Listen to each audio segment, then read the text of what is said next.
15 plus years of experience. We have worked as part of APIGEE, have done a lot of digital transformation projects across the globe.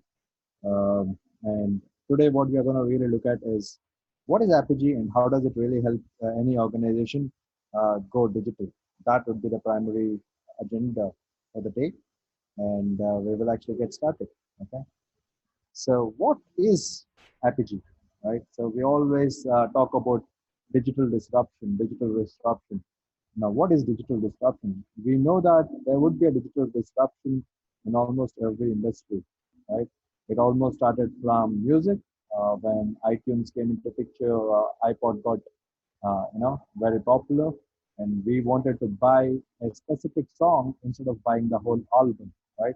So we really want to make our life more convenient. That is the whole purpose of we kind of going digital. Nowadays, if you see Uber or if you see Ola, they have made life easy for most of us. Let it be, let it be wherever we are, right? So what we really have at this point is a way in which we are actually, our lifestyles are actually being changed by the digital disruption which is happening around us. It started with music, it moved on to books and retail. There's primarily like with the startups like Amazon, Flipkart, and so on, who are into like book selling as well as into retail. And now we are really looking at cars, CPG, cleaning services, food. Nowadays we have Swiggy, Zomato, and many other services which are really digitally advanced in providing some of the best offers out there. So we know that the whole world is going digital, and we are actually taking advantage and taking benefit of these. So what we are really want to see is how does APIGEE help you go digital?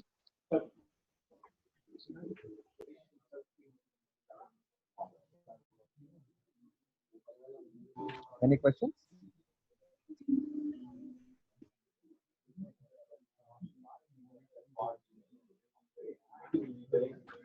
So the first thing which we're going to talk is about what does digital mean to you? And this question has a different answer depending on whom you're asking and who are your core audience, right? If you, depending on your industry, depending on, in whichever part of your business you are, your answer would differ. Irrespective of whichever part you belong to in a business unit, one thing is common. You definitely want to provide the best seamless digital experience for your customer. Okay. Here is an example of a seamless experience which you can provide here is an actual experience what some company provided. This is actually a company in US. It's a very popular company. So they were actually able to replicate a way. They were actually a medical company. What they really did was they actually created an end-to-end digital experience where they not only added a lot of digital value for the customers, but also added new partners.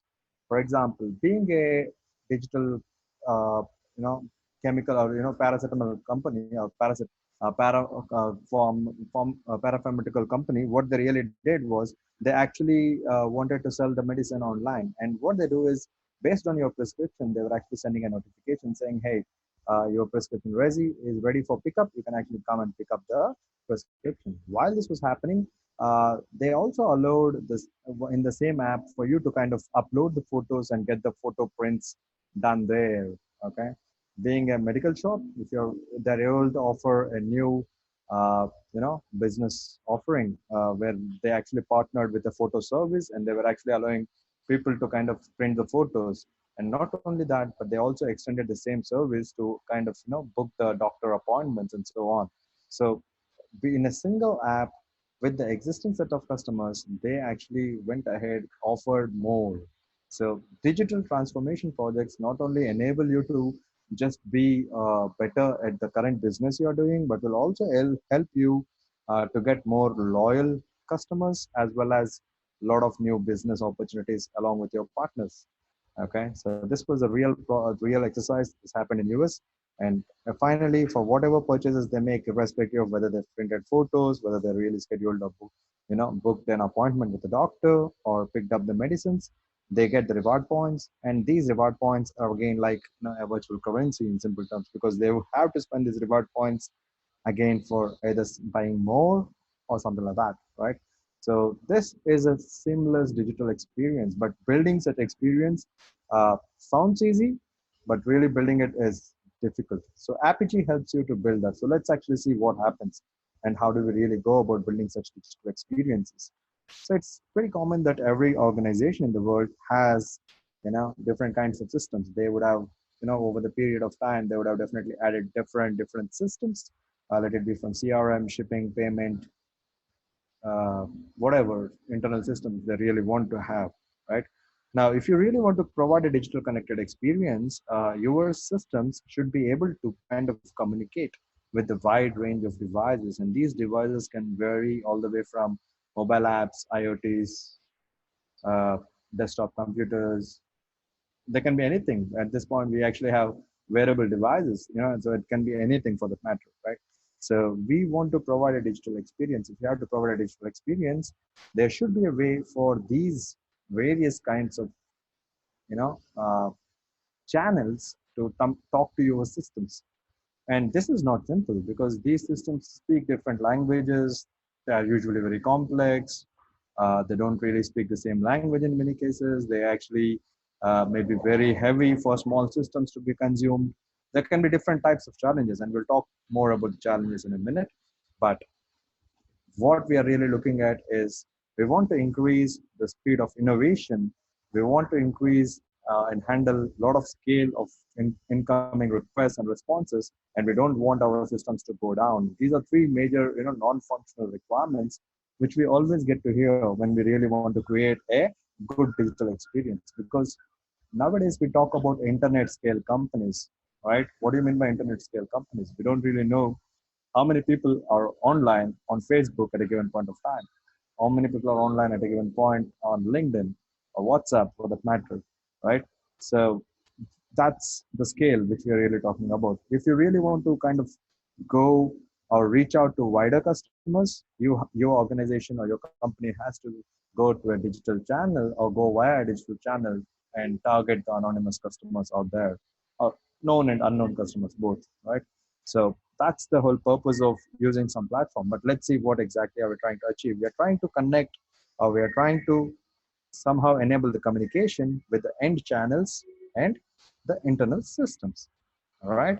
For you to do that, the easiest way or the general approach is to expose APIs on top of these traditional systems. Okay. The traditional systems which are out there are, generally can be of different languages, can be of different vendors, and so on. But you still kind of expose an API which would enable you to kind of communicate with wide range of devices, right? So what we are suggesting is you have to go take a path of either APIs for easier consumption across the digital channels which you want to enable, and that actually, all these APIs will then come via your integration layer to the actual systems. That's exactly what is being represented in this image. Okay. So what's the challenge when you really want to kind of do this, right? So when you really want to kind of do this kind of an engagement, the biggest challenge is that the systems which are the systems of record, or the actual data sources as we call them, are really built over a lot of years, right? These systems exist from ages. We have seen a lot of different technologies back then, like service-oriented architecture, the message bus, the enterprise service bus, and so on, which actually enable us to do the integration. So it is more common that most of the organizations at this point have one or the other form of integration layer with them, and these layer enables the communication between the various types of systems which are there within an organization. Okay, and this would have happened over years. Okay, but the interesting thing is, as we want to go digital and as we want to kind of acquire more customers, the first business ask is, I really don't have time. I want to enable my APIs, or I want to enable my integration channels as soon as possible. Right? This is a very common ask from many companies and many business owners. That is because the business is all about competition. So if you see here, now we are talking about number of interactions which is supposed to happen and kind of go live in terms of days, but not in terms of years or months. Okay, So the pace of change is very high. We just want to enable as many digital channels as we can as soon as we can. That's the whole purpose of a two-speed enterprise IT. And what we are trying to achieve is exactly that. Okay.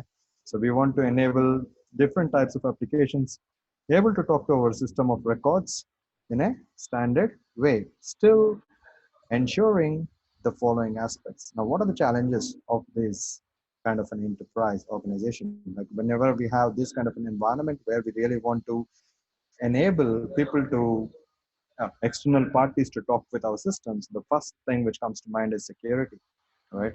How do I secure this system of records? Because I don't want to expose unnecessary or unwanted data to these unknown channels, right? That's the first challenge. And how do I really even see who is accessing what?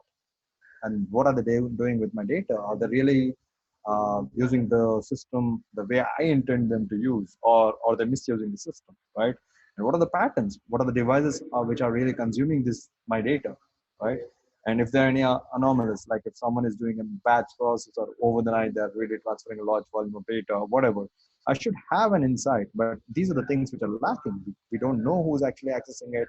We don't know who is using the system in what way. We don't even know how to onboard someone very quickly, because how do I identify a given customer without knowing much about him, right? In traditional world, we used to generally hand over the PDFs and say, hey, I open on this particular port, you come and connect on this port and you can start communicating. But that is not going to be easy when you're really opening up your APIs to the global world out there, right? When you go global, it is very difficult for you to have a control over who is accessing what and when they are accessing and what they are doing with it, right? The next thing is about scale.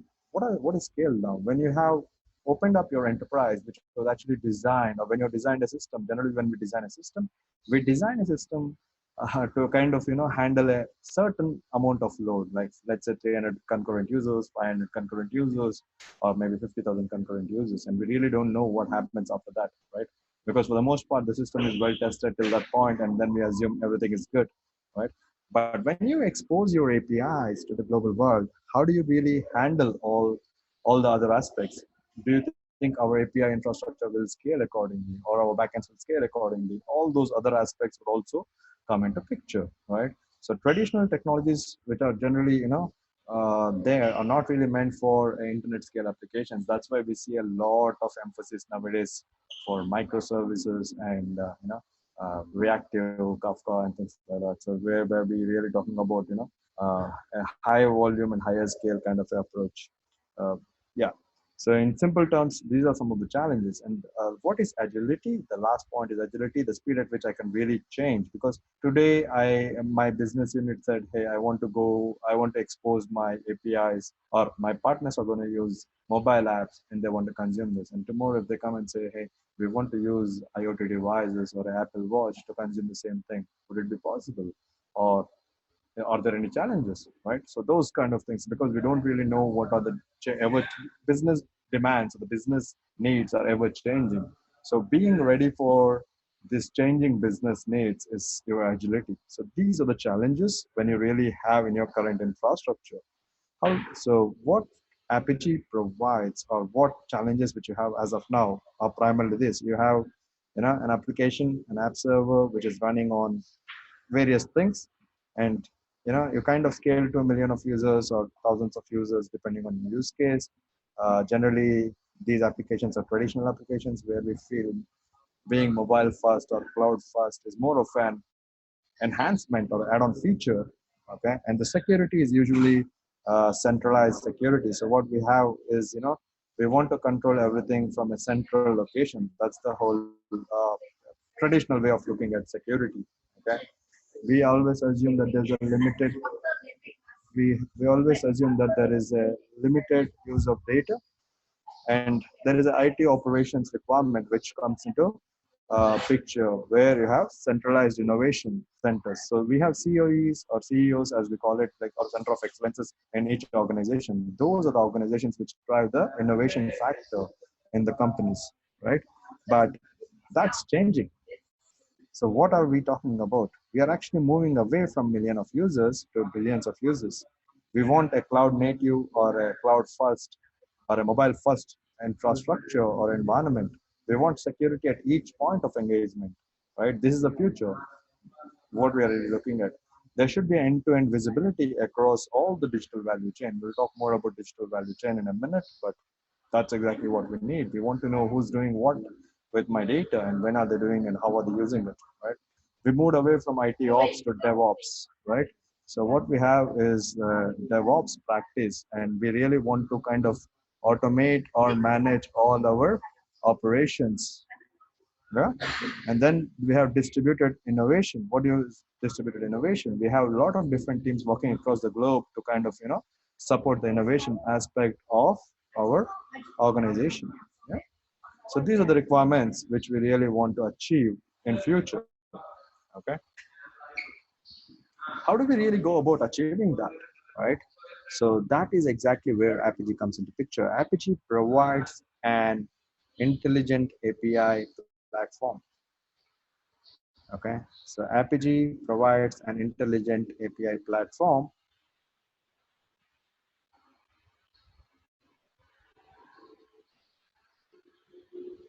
Guys, are you able to hear me?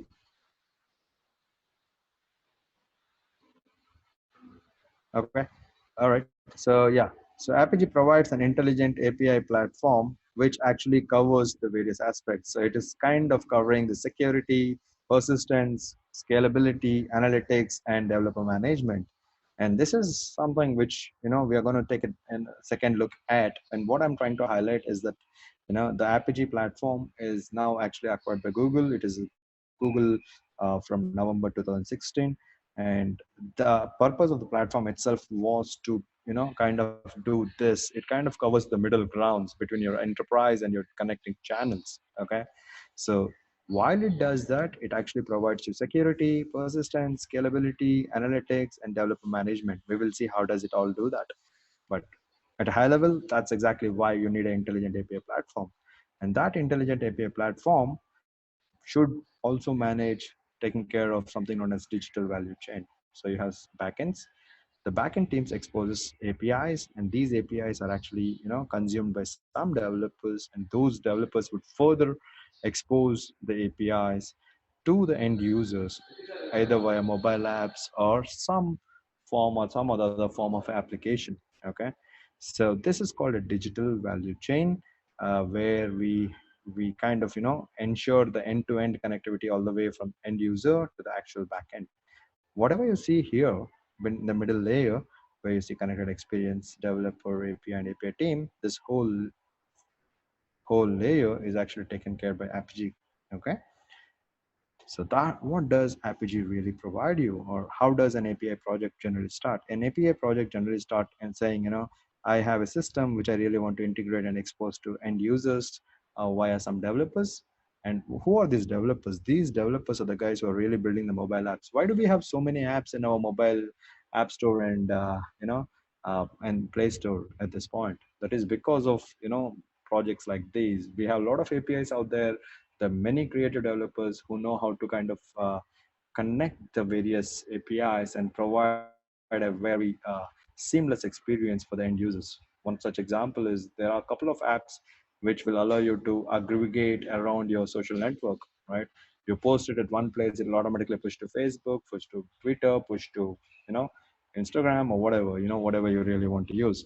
So the end developers actually combine these APIs and provide a seamless experience. And what is the benefit for developers in doing so? They generally make revenue either by consuming the API, or they make revenue by ads. Okay, that is the reason most apps which you see on the Play Store or App Store either would have free ads, or you would have a paid subscription. So depending on the model in which they are, we always engage, or companies want to engage with anonymous developers. Okay, we will talk more about it once you understand the whole digital value chain and API economy. Right, API economy is a big uh, subject in itself. It all happened around 2008, and even now we are actually still seeing the same pattern. The patterns have not changed much. Okay, so in any organization which really wants to go digital, first thing which happens is they would have identified one or two projects which they really want to make it digital. So some API members would have built a couple of APIs, then those would be consumed by some developers, and further they would have been exposed to the end users. And usually, as the time goes, there are many more projects and many more systems they may want to expose APIs, because that would, most of the companies have a lot of data and they really can see the value of this as they go ahead. So it kind of moves from project to program and program to platform, which enables them to connect to the various wide range of digital systems out there. Okay, this is about how we really move uh, over the digital business, all the way from starting with a project and moving all the way to making it a digital platform. Yeah. So this particular platform should provide security, analysis, analytics, scale, and connect, and also ensure speed of innovation and massive scaling and mission critical nature. That enables you to build partners, customers, and even you can even integrate with your employees. Most of the companies at this point have very good employee management apps and many other reward points and many other engagement models with employees as well, right? This enables you to connect with internal, external, and other stakeholders across your ecosystem. So you're actually building an ecosystem, and you're actually telling every business now would run on a APIs, or every business is a API driven business, right? That's the aim. At a high level, we will just try to conclude this and move forward. It's about building digital teams, or digital increasing or enabling the digital value chain, ensuring that your platform can grow from project to program to platform, ensuring that you're able to monetize the APIs which you're building. This is the last step. Once you know that there are many people using your APIs and how they're using and how they really kind of want to use your APIs, you know how to charge them, right? For example, Google Maps charge Uber and Ola for the number of calls when they use Google Maps. That's exactly how they make money. Similarly, most of the organizations as of now make money based on how the end users are using their APIs. Okay. One of the best example is AccuWeather, which is a weather website, and it actually uses a lot of different billing models depending on who's the end user. Okay, that brings us to APIGEE. So APIGEE is a platform which enables you to do this. Whatever I spoke before this was all about how does the digital API and digital economy it really works. We do kind of an end-to-end coverage with APIGEE on that. So let's actually get started with what is APIGEE and what does APIGEE really do. Right? APIGEE enables the same thing. It enables you to build the digital value chain, enables you to build the ecosystem around the APIs. It is a very intelligent API platform which can handle billions of calls. Okay. And how can it handle billions of calls? Because it's a cloud native or cloud first application by itself. And then it can scale up, scale down as per the incoming requests. Okay. At a high level, APIGEE provides the following things. It provides API services, developer services, and analytics services. We will see all of them. I will actually show you how do we really see an API service, developer service, and analytics service. As part of API services, this is the part where you only build APIs and expose APIs. Once you expose APIs, the developers should be able to use those APIs, and that's the part where we have kind of put together as developer services, right? And then we have analytics services. Once we have APIs, we want to know who's using how, which developer is using what purpose, what volumes of APIs, and how they're using, what times are these, what devices are these requests coming from. So it's all about the analytics part, okay? And analytics is the most important business aspect which people are now leveraging heavily, okay? So one is the API development, the other one is for developers, third one is for business users. So those are the three entities. So your API team, a developer, and a business user community. All right. So we'll see this with an example. But end of the day, this is a summary of it. API services will allow you to build, manage, scale APIs. Developer services will allow you to adapt or increase the value of your APIs. Analytics services will tell you what your measure of success, how do you manage and monitor who is using what. Yeah. So that's the kind of high level level overview of what APIGEE Edge provides. Okay, so APIGEE Edge allows you to design. How do we design an API? We design an API using Swagger specification or Open API specification. So this allows you to do design. This is the called APIGEE lifecycle. What you're seeing here is called an APIGEE lifecycle. So we allow you to design the APIs right within the platform using Swagger or Open API specification, which is generally the standard for uh, documenting and or defining an API at a high level. All right. Second is developing. So you can even develop an API right within the APIGEE platform. While you develop an API, this is the most important slide. Most developers would generally be more interested in this particular one. While you develop an API, you generally have different use cases. You may want to secure your API with OAuth, or you may want to ensure that there is your backends are safeguarded from high volume of traffic. If you have like something like spike arrest, where suddenly there's a burst of traffic and you don't want your backend systems to go down and so on. So those are part of traffic management. So we actually categorize our policies, which are provided by APIGEE, into four top classes. One is called traffic management, the other one is for security. So these are all the policies which are for security. A couple of them are not shown in the slide. For example, we have JWT policies as well, which were added as of last August. And we have mediation policies, and we have extension policies. So you're actually allowed to even extend the existing policy set with help of extension policies, where you can write your JavaScript code within it or Java code within the APIGEE to kind of do what you really want to do. If something is not possible to do via the standard policies, you can definitely use our extension policies to extend the capabilities of APIGEE. Okay, I will show one of the examples, and we'll see how we extend to JSON, JSON to XML.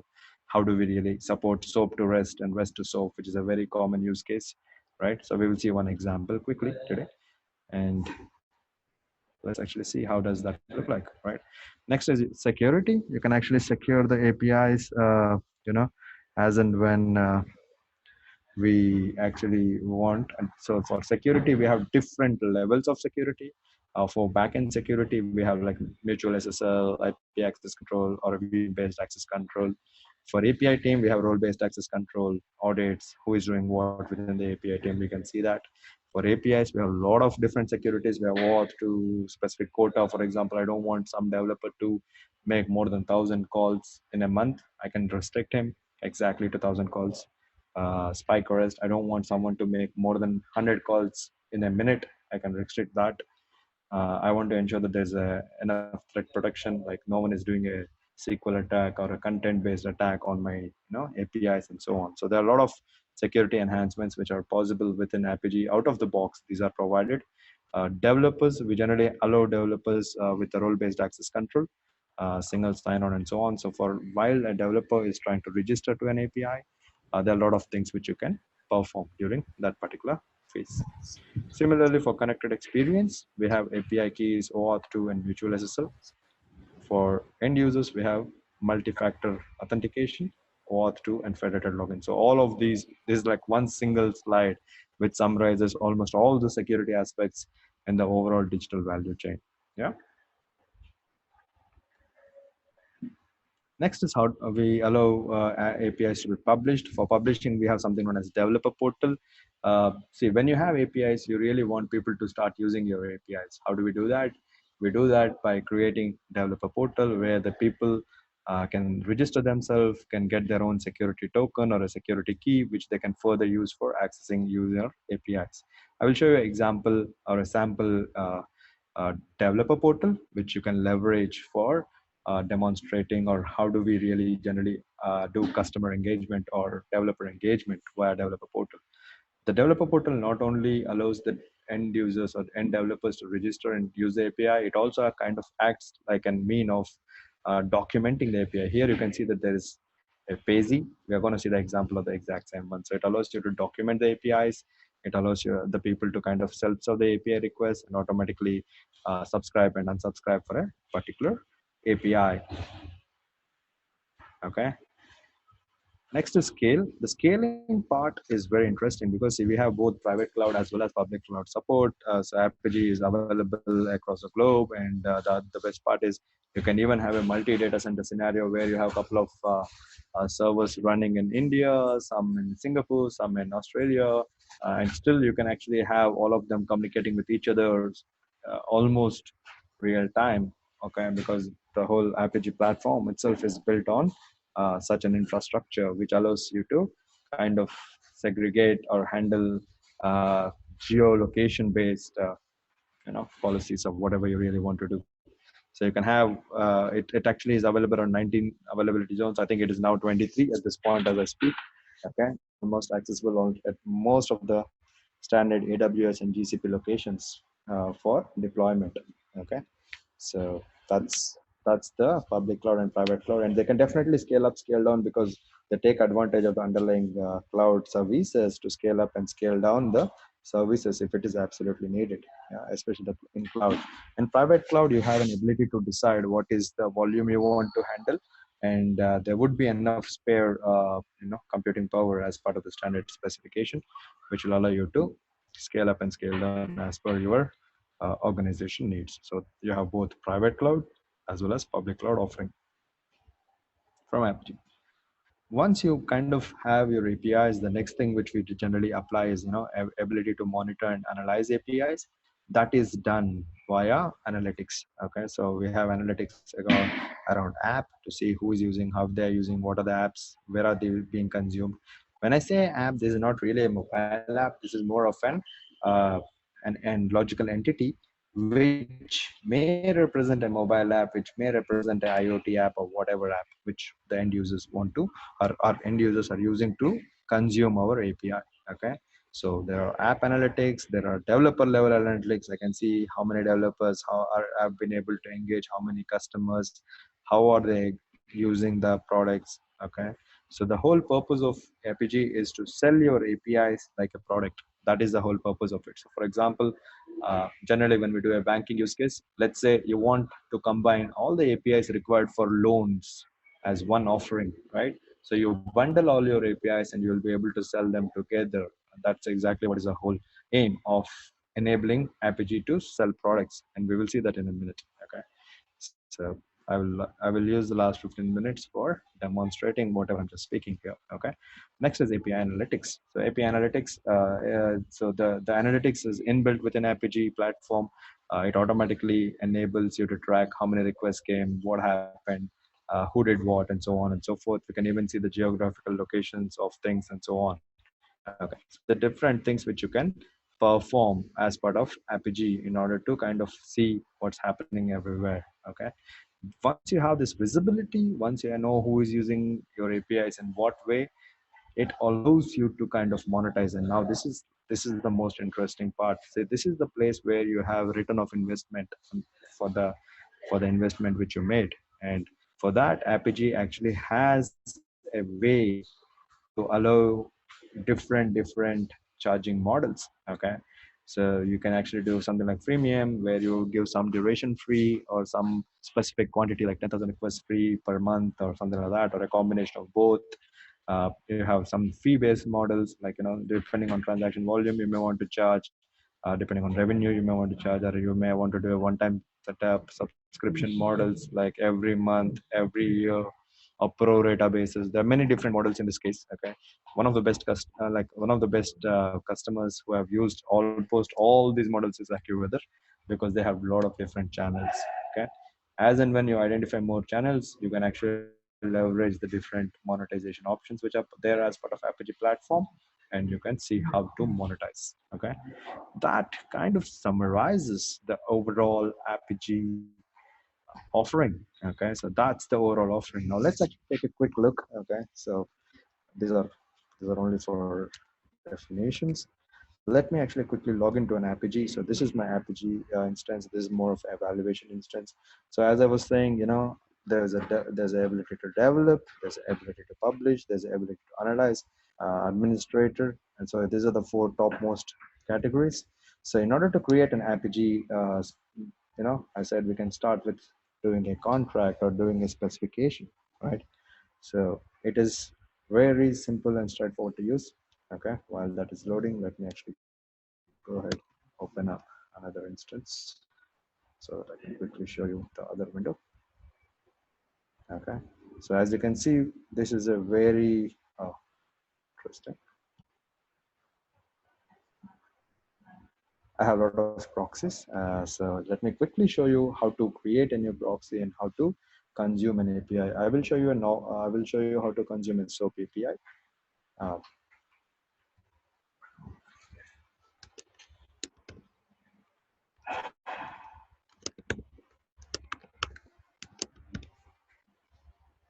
so let's, for the sake of simplicity, what we'll do is I will show you a SOAP API. This is a digital file, right? So this is a SOAP web service which I really want to consume as part of my APIGEE. So I got a requirement from my business team saying I have to enable, or I need to kind of enable my SOAP service to a wide range of uh, public people out there. And for that, I convert my SOAP service to REST service. Looks like my system is very slow. Let me actually open it in Firefox.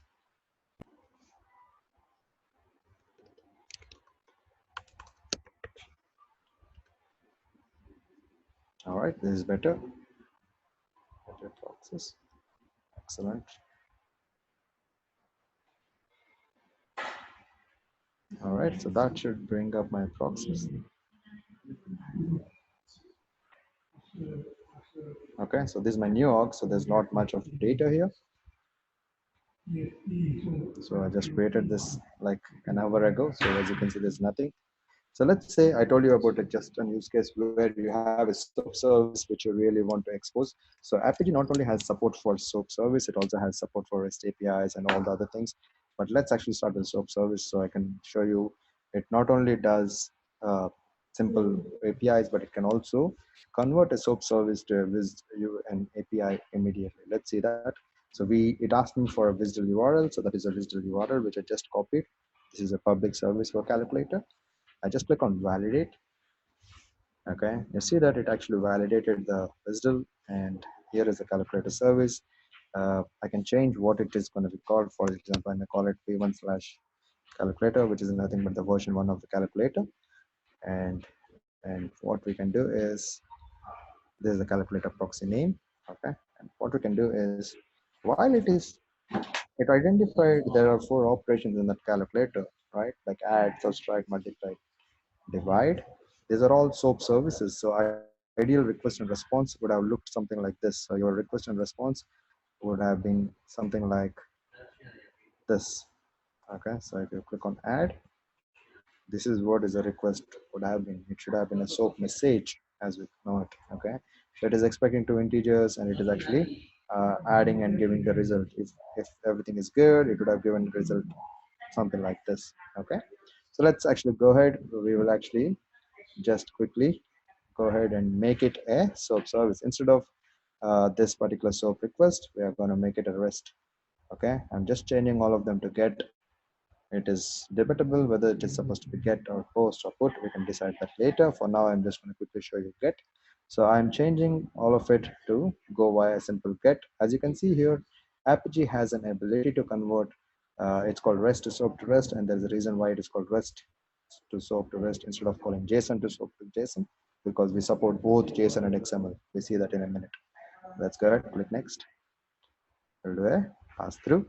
See, this is the security aspect. You can enable API-based security right away. You can even impose quota for each developers. You can select similarly OAuth, which will allow you to impose quota for each developer or publish an API product. These are all the various options which you get, and for this you need to understand how our developer ecosystem works a little bit. For now, I will just look at the business aspect. We just want to convert a SOAP service to REST API quickly. So let's go ahead and build that. Okay. So APIGEE by default supports both HTTP and HTTPS. So let's allow it to use both. And we have 2 environments by default. One is a production environment, another one is a test environment. For now, I will just use test because I'm yet developing this particular thing. Okay.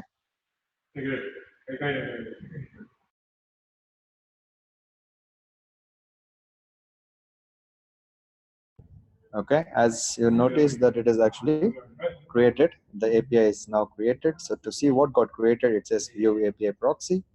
If I click on this, you notice that it generated a lot of code for you. Okay, just give it a second and you will notice that it would have created all the flows which are required for creating an SOAP service to a REST service.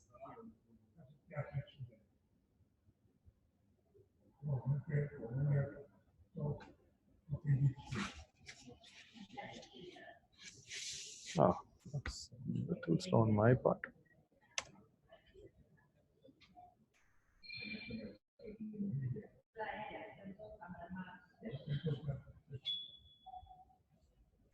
Sorry guys, looks like my internet is a little slow. Okay, otherwise it should have actually, uh, quickly open this particular thing.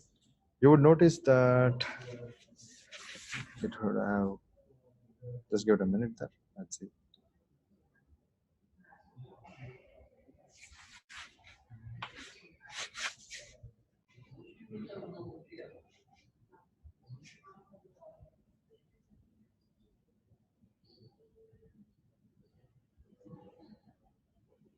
Okay, let it be opening. In the meantime, I'll just open the other window. All right, so as you can see here, there's my API proxy. Okay, that is the reason why it's struggling.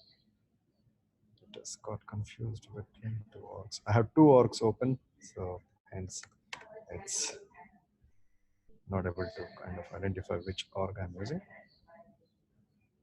All right, API proxies. Excellent. Yeah, this is the code which it got generated. Sorry for the delay there, but you will notice if I go to the develop tab, so APIGEE has a wonderful on cloud development or inbuilt UI. You see this, it actually generated a lot of different policies. It uses a lot of different API policies, and you would notice that it will work. So let me actually go ahead, show you how to trace this and show you that it is working. Okay. So I will just click on something known as start trace, which allows you to see how is the request going from one direction to another direction. Okay. And just that you notice that you can actually trace for 10 minutes. So I'll just do /add and I'll say question mark. If you see my initial request from here, it is called int a, int b. So I'm going to use the same parameter names. Let me go back. Question mark int a equals 10 and int b equals say 30 for that matter. And if I click send, you notice that it actually gave me 200 okay. Not only it gave me 200 okay, but it actually went through different policies. You see this? The last response which I got from the system was the add result is 40, and you notice that it is actually giving me a JSON. I gave a URL, and if you observe, this is called a trace window. This was the input. This is what was sent to the backend. If you observe, the request which went to the backend was actually a SOAP message.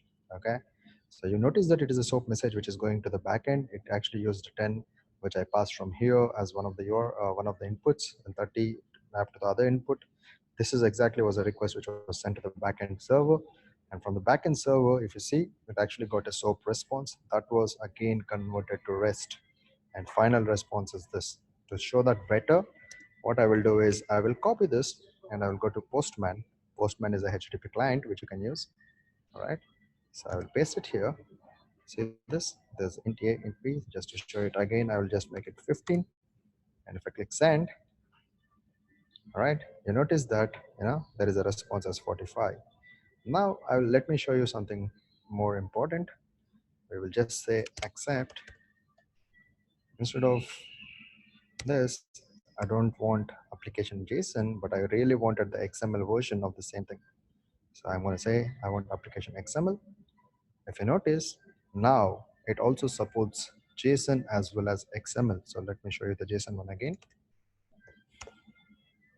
So APIGEE not only enables you to quickly build APIs, but also enables you to support the various formats. This allows your end devices to kind of do something known as content negotiation, as we call it in RESTful APIs, or in general API terminology.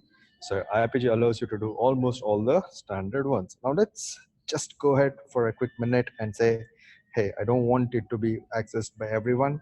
I really want it to be restricted to to a specific people or whoever who are like a specific developer or whatever, I can just put something like verify API key. I'll say verify all the developers. If I put that and if I move it as a first policy, if I click save, a minute ago we were able to access it, but now once you see it is saved, you would not be able to access it. You see this, it is actually getting saved. Once it is saved, it will automatically deploy as well. So hence, you would notice that save would take a little longer, but once it is saved, it's automatically deployed. If you see this, I will just start the trace again. Okay, don't worry about this. So the trace got started. I send the same request, but this time you would notice that it's actually waiting for an API key. Okay, so it says I can't find an API key. So for that, what you need to do, or what APIGEE allows you to do is, it's saying, you notice that it is actually failing at the API key verification aspect.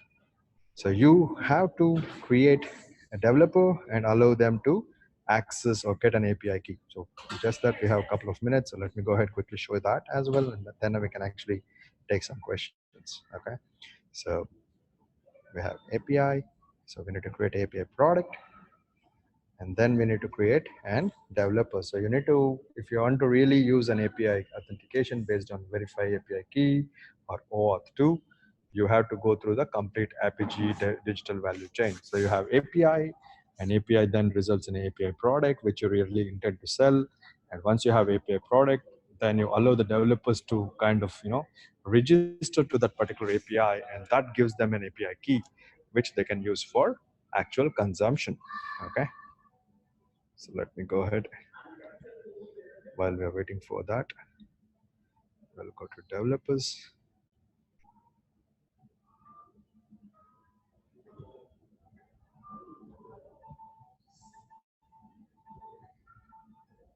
Okay, so you see this, we don't have any product, so we have to create a new product for the calculator. So I'll just call this as calculator product, and I will set the access level to public, which allows me everyone to access this. I'll call this calprod, and this is in test environment. The proxy which we want to expose is the calculator proxy. Let's do it. Let's do AP proxy level, that is sufficient. So we do a calculator proxy, and then we want to add the path /star and /star. Okay, this allows me to kind of expose the API. Okay, so if you see this /star and /star, I'll click save. I'm not giving any quota here, but I have actually allowed the developers to consume this. So let me go ahead, create a developer app. So I don't think so I need a separate developer. We can use the same developer. I'll use a app.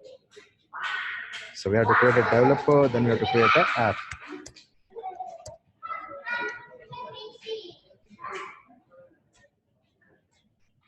So there's some developer, and I'll just click add product.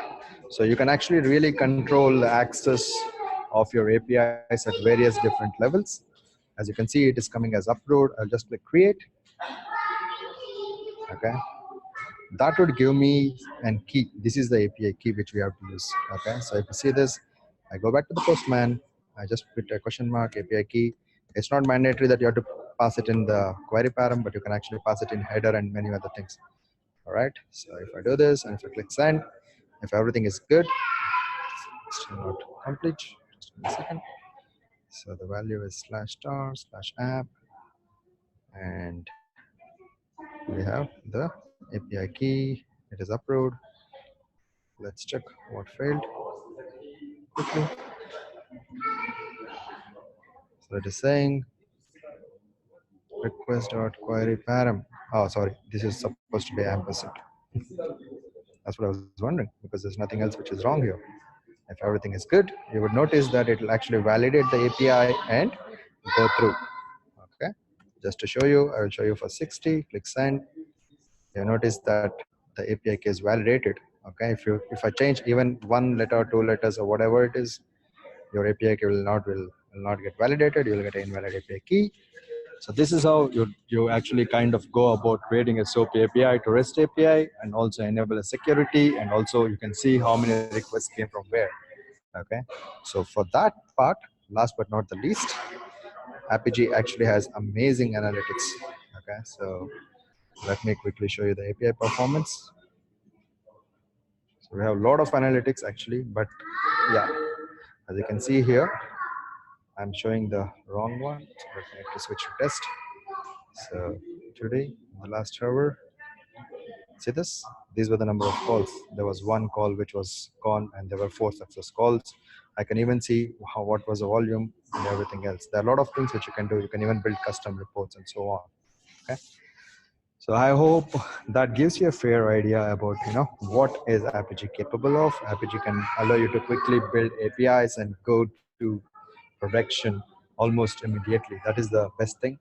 You can your test cycles and your API enablement time is shortened with the help of APIGEE. Okay. All right. Let me pause here. Any questions? Any comments? Any specific aspects which you really want me to kind of deep dive into?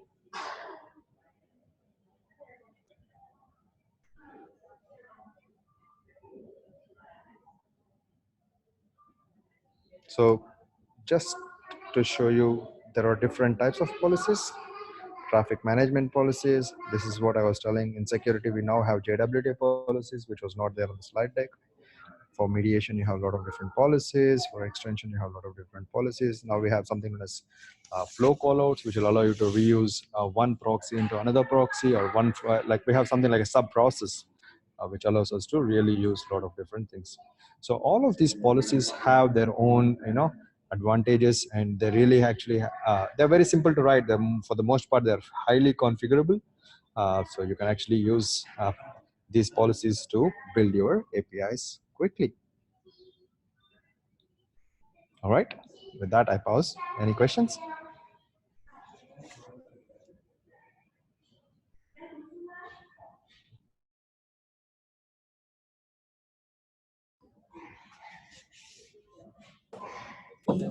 Hi Shiva, this is Suresh. Hi, Suresh. Hey, we have been using APIGEE and we are doing all this. We are looking more on a verb, exposing APIs through verb. Can we get some details on that? Yeah. So each of your APIs are actually exposed via verb. For example, at this point, I actually just made them all use get, right? You see this? This is a verb. Okay. I'm exposing each of the flow as verb, okay? But it's not Okay. mandatory that I have to expose it via verb. For example, if I wanted to use post instead of this, right? If I click save, you notice that this is already made to post, okay? So APIGEE on the HTTP verbs and the HTTP side, you have almost 100% support for the full standard specification, okay? Okay. So you can really change it to anything you want. Okay. Actually, we are using reverse proxy. Just because all the actually it's a remigration of Oracle API gateway to Excellent. we have been doing the old proxies into APIGEE. So since this existing proxies we are rewriting, we are looking at things was more on a API side. Yeah, that is correct. Because see, the Oracle API gateway is not as powerful as APIGEE, because API gateway was actually, it actually is more related to the SOA versions or Correct. SOA style of things. So yes, what you can, while you're rewriting, you can definitely do all the API standard paths, like whatever you have in Oracle API gateway, but also take advantage of some of the new things, like, the developer engagement and the analytics, what you get out of the box and so on. On the security standard, if you really, have some edge cases, like, some SOA specific security or something like Oracle Cert Manager, or we have Oracle Policy Manager and things like that, right? In case if you really have that kind of challenges, you can still be able to do that using a Java callout policy. So APIGEE has Java callout policy. It allows you to extend your API capability. Either you may have to do Java callout policy, or you may have to do a JavaScript callout policy, but you should be able to definitely do almost everything, because we really do some cutting edge work on that part. If you see my this thing, right? See, this is a SOAP request, which is a SOAP security, WS security, and this is actually going via APIGEE, as you can see it. So we Okay. validate the signatures, we validate everything. So we can really do a lot of things. It's a very flexible platform. Yeah. Very, just that it takes a little bit of a understanding of how it works, where what happens, how can we really enhance what aspects of this. And for the most Sure. part, I've not come across a case where we struggle, at least. Sure. Thank you. No problem, Josh. Any Shiva, others? hi, this is Abhay here. There is also one Yeah, more. we go ahead. There was one more question which says, is APIGEE open source or do they charge anything? Shed some light on that aspect as well.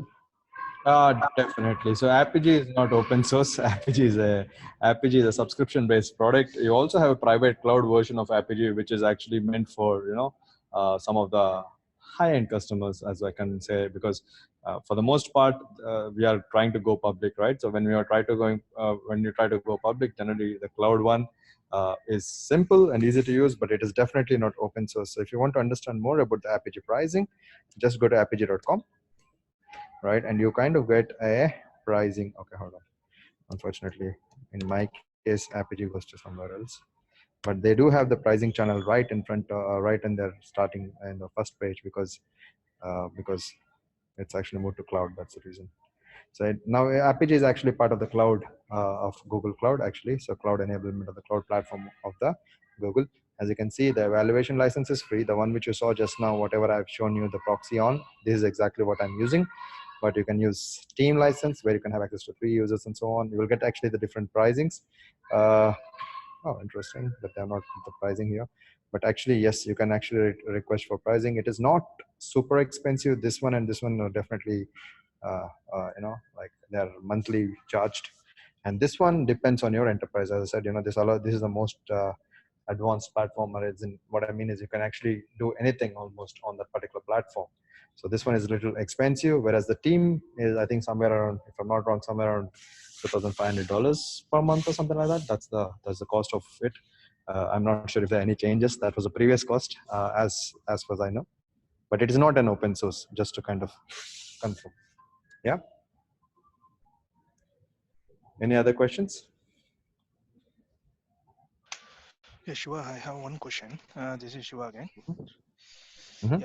Yeah, actually, I have one traditional application, okay, and which is already running. And now, if I want to like expose or distribute this application across the globe, if I use this APIGEE concept, and if I use the APIs, everything I have developed, now I have to like move even my application into cloud or APIGEE. If I move only APIGEE into cloud, that is enough.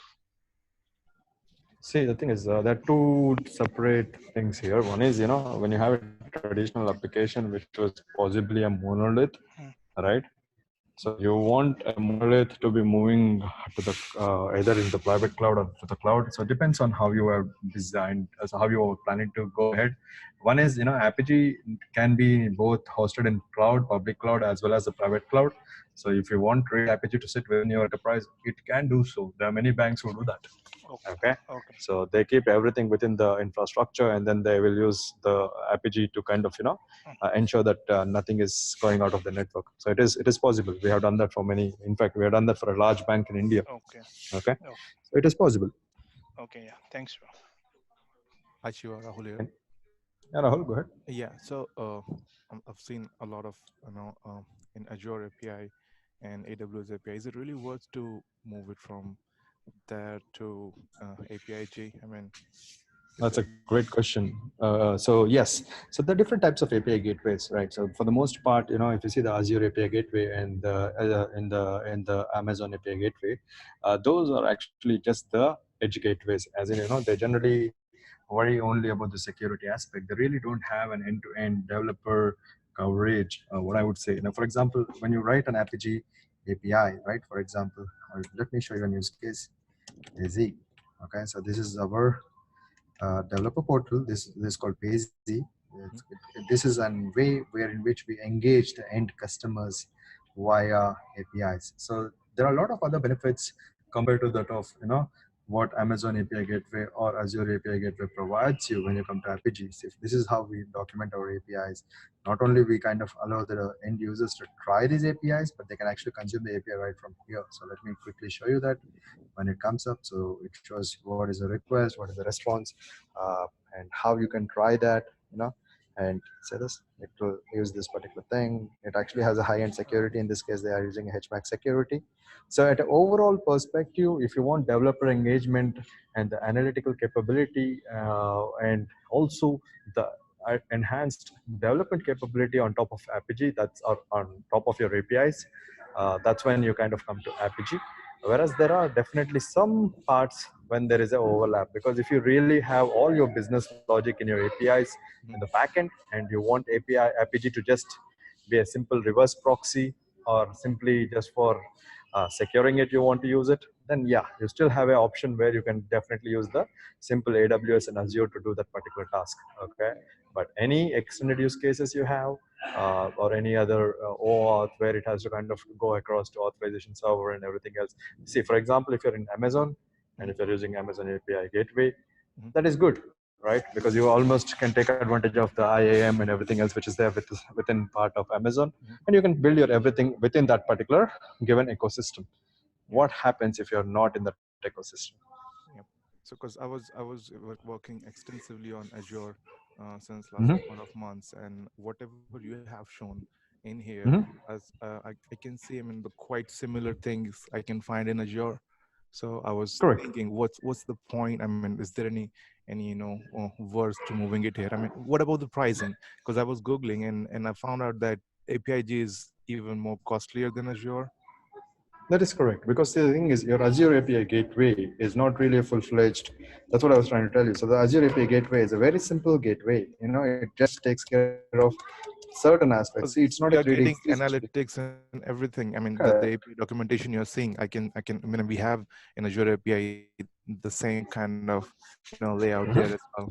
So I was just thinking, what's Okay, can you enable monetization on it? yes, How do you and enable monetization on it?